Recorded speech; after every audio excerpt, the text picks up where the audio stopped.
ಶಿವ ದೇವಾಲಯ,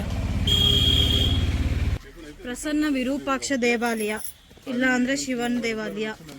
ಇನ್ನೂ ಒಂದು ಕರೀತಾರೆ ಅಂಡರ್ಗ್ರೌಂಡ್ ಟೆಂಪಲ್ ಅಂತ ಹೇಳ್ಬಿಟ್ಟು. ಯಾಕಿದು ಅಂಡರ್ಗ್ರೌಂಡ್ ಟೆಂಪಲ್ ಅಂತ ಅಂತಾರೆ ಅಂದರೆ, ಈ ನಾರ್ಮಲ್ ನಮ್ಮದು ಇವಾಗ ಗ್ರೌಂಡ್ ಲೆವೆಲ್ಗಿನ್ನ ಕೆಳಗಡೆಗಿದೆ ಇದು ದೇವಸ್ಥಾನ ಅಷ್ಟೇ ಅಲ್ಲದೆ ಗ್ರೌಂಡ್ ಇದಿದೆ ಏನದು ಗರ್ಭಗುಡಿ ಇನ್ನೂ ಕೆಳಗಡೆ ಇದೆ.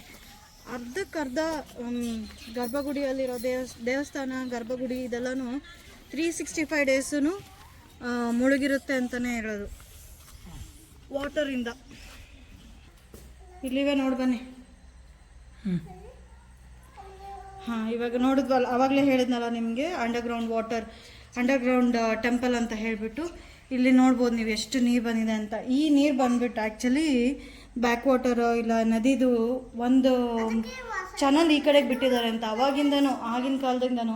ಈಗ ಮೊನ್ನೆ ತಾನೇ ಫುಲ್ಲು ಜೋರು ಮಳೆ ಬಂದು ಟೆಂಪಲ್ ಪೂರ್ತಿ ಮುಚ್ಚೋಗಿತ್ತು ಅಂತಲೇ ಹೇಳೋದು ಲೋಕಲೈಟ್ಸ್. ಇಲ್ಲಿ ನೋಡ್ಬೋದು, ಇಲ್ಲಿ ಕೆಳಗಡೆಗೆ ಪೂರ್ತಿ ಇಷ್ಟು ಪಾಚಿ ಕಟ್ಟಿದೆ, ಸಣ್ಣ ಸಣ್ಣ ಮೀನುಗಳಿವೆ. ಅದು ಮೊದಲನೇ ಗರ್ಭಗುಡಿ. ನಂದಿ ಕಾಣಿಸ್ತಾ ಇದೆ ಅನಿಸುತ್ತೆ ಅಲ್ವಾ, ನಂದಿ. ಅದು ಎದುರುಗಡೆ ಆ ಕಡೆ ಒಳಗಡೆ ಇರೋದು ಈಶ್ವರ. ಇವಾಗ ನಾವು ಇಳಿದು ಹೋಗ್ಬೇಕು ಅಂದ್ರೆ ನಮ್ಮ ಎದೆ ಮಟ್ಟದವರೆಗೂ ಹೊರದ್ರು ನೀರು ಬರುತ್ತೆ ಅಲ್ಲಿಗೆ. ಬಟ್ ನಾಟ್ ಅಲೌಡ್, ಯಾಕಂದ್ರೆ ಫುಲ್ ಪಾಚಿ ಕಟ್ಟಿದೆ, ಏನಾದ್ರು ಹೆಚ್ಚು ಕಮ್ಮಿ ಆಗ್ಬೋದು, ಇಲ್ಲ ಹಾವುಗಳು ಬರ್ಬೋದು, ಹೇಳೋಕ್ಕಾಗಲ್ಲ ಅಂತ ಹೇಳ್ಬಿಟ್ಟು ಇಲ್ಲಿ ಯಾರನ್ನೂ ಅಲೋ ಮಾಡಲ್ಲ. ಒಂದು ಪರ್ಟಿಕ್ಯುಲರ್ ಏರಿಯಾದಲ್ಲಿ ಮಾತ್ರ ಬಿಡ್ತಾರೆ ಇಷ್ಟೇ. ಎಂಟೈರ್ ದೇವಸ್ಥಾನ ಸುತ್ತನೂ ಎಲ್ಲ ಫುಲ್ಲು ನೀರು ತುಂಬಿಕೊಂಡಿದೆ ನೋಡಿ.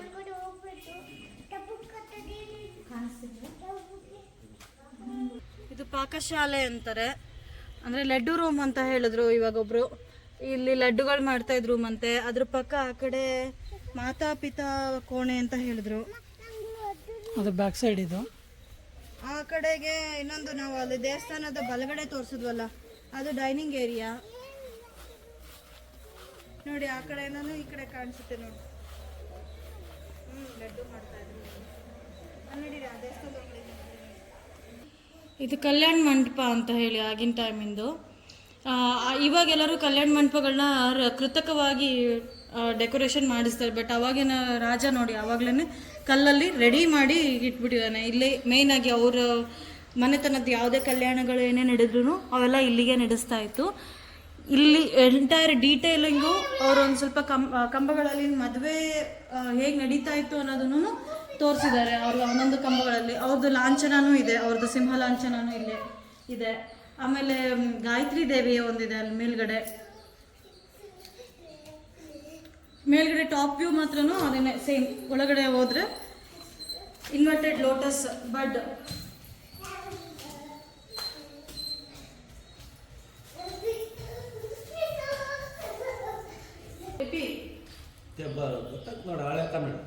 ಹಳೆಗನ್ನಡ ಗ್ರಾಮ ಅನ್ನೋದು ಗೊತ್ತಾಗ್ತದೆ ನೋಡಿ ಒಂದೊಂದು ಕಡೆ.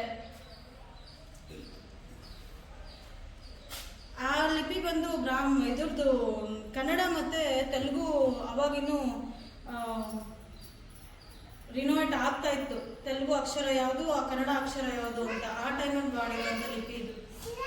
ಇದಿಷ್ಟು ಅಂಡರ್ಗ್ರೌಂಡ್ ಟೆಂಪಲ್ ಇದೆ ಅಲ್ಲ, ಶಿವನ ದೇವಸ್ಥಾನದ ಸ್ಪೆಷಾಲಿಟಿ. ಮೇನ್ ಸ್ಪೆಷಾಲಿಟಿ ಬಂದು ಇದೇನೆ, ಮ್ಯಾರೇಜ್ ಹಾಲ್.